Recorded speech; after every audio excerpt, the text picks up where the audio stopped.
So without further ado, here are my tips on surviving Fallout 4's survival mode during the first 20-ish levels or so. Survival Exploring. Fallout 4 survival mode is made for those of us who really love to explore our fictional worlds. Doing away with fast travel automatically means that you'll be doing a lot of on-foot travel. With the occasional vertibird exception, all of your travel will be on foot. But in order to get the most out of the game and also to survive, you'll need to do a lot of very in-depth exploration of the map as well. So the first thing feeds into the second. Having at least a general idea of where to go is usually considered to be a good thing, especially since you're venturing forth into a rather hostile post-apocalyptic realm, so the first thing you might want to do is head for high ground. Find the highest spot in your surroundings which you can reach within reason, and scan the horizon. Look for any sort of man-made structures, since these have a higher chance of being either a marked location or them containing some sort of useful loot. Keep in mind though that either of those options might come packaged with enemies as well, so always approach them crouched just to be on the safe side. Revisiting already cleared areas is a great idea and general pastime in survival mode.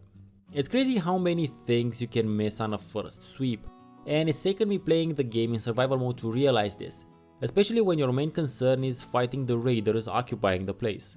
In case of the earlier areas, there will also surely be several locks and terminals that you weren't capable of opening, so that's another extra source of loot for later, once you've had some time to add to your locksmith and hacker perks. At the same time, in survival mode your carry weight is extremely limited, so it's highly likely that you won't be able to leave a location with all the stuff you wanted to bring back to begin with, so several trips might be necessary to get everything, or most of it, back to your main base. Food and drink. The TLDR version would be cook your own damn food. First of all, the fact that there's still packaged food available around the wasteland a solid 2 centuries after the nuclear apocalypse is mind-blowing enough. But keep in mind that these things have been around a lot of radiation during the past 200 years, so eating them means that you'll also be eating a lot of rats. And in survival mode, radiation is much harder to get rid of, at least at the beginning. So I'd avoid eating those altogether, even if you have the lead belly perk, which I suggest you don't waste a level on. Second, cooking the various animals that you kill during your trek through the wasteland isn't a good idea just because apparently the simple act of cooking a piece of mutated deer eliminates all the radiation the raw meat has, but you also get some great temporary bonuses from the foods you cook and then eat. Keeping with the mutated deer example, eating grilled rad stag increases your carry capacity for a time. So having several pieces with you will allow you to carry way more stuff while adventuring. The more exotic or dangerous the meat you'll be cooking, the more useful the temporary buff will be. Special shout out to squirrel stew here, not so dangerous but not so easy to find. However, the squirrel stew experience bonus is great to have before assaulting an enemy encampment. Empty bottles are one of the most important resources you'll find. Yes, adhesives and screws are crucial to you upgrading your weapons, but you'll need water in order to be able to use said weapons. So clean water is a main priority. And once you build a pump in your settlement, you'll have the opportunity of filling up those empty bottles, regardless of their type, and turn them into that most coveted of inventory items, purified water. I don't know where Bethesda got their physiological data from, but your characters will get really thirsty really fast. Not only that, but you'll start incurring penalties from the first step of either thirst or hunger, and you really don't want to handicap yourself further, considering how not to fuck with survival mode is to begin with. You better get used to replaying areas. And this isn't the same thing as the revisiting already cleared areas from before. No, this one literally means get used to replaying the same areas, because dying is so easy, it will definitely happen. In some cases, several times, one after another. On the other hand, what I do after several deaths in the same place is simply go somewhere else. Sometimes you're just not strong enough or don't have good enough gear to handle a particular location. And I can't even begin to tell you how many hours of game time I literally wasted because of some lucky raider or a sneaky feral ghoul that got too close. But that is what you're signing up for, so it shouldn't come as a surprise that it's gonna happen.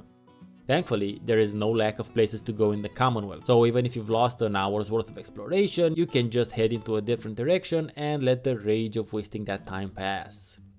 You will need to sleep. Not only is it a great way of healing, but you need to do it relatively often because becoming tired and sleep deprived will come with a lot of penalties. Not to mention the fact that this is the only way to save your game in survival mode.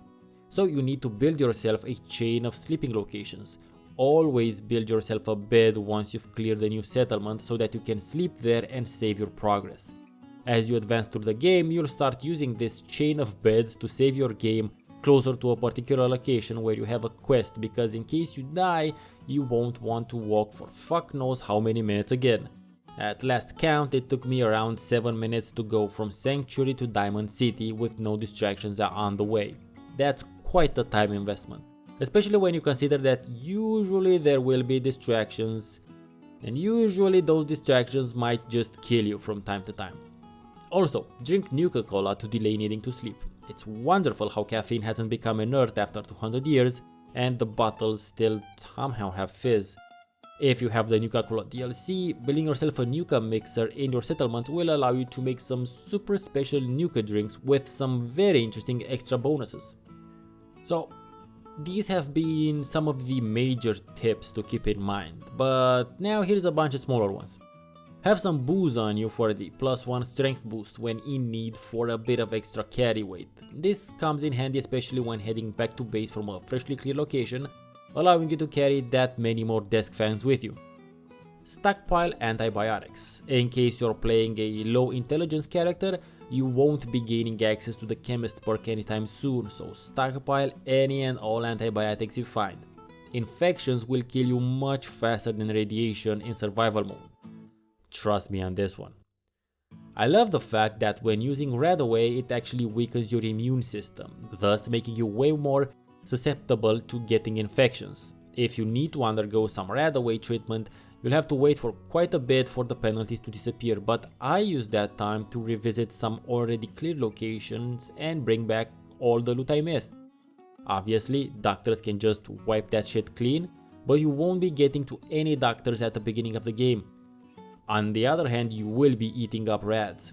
Similarly, once you do have a bunch of antibiotics with you, you can treat yourself on the road with both Radaway and antibiotics in case of illness. The longer you play the game, the more feasible it becomes to sustain yourself for longer periods of time, because before actually needing to go back to a larger city and visiting a doctor.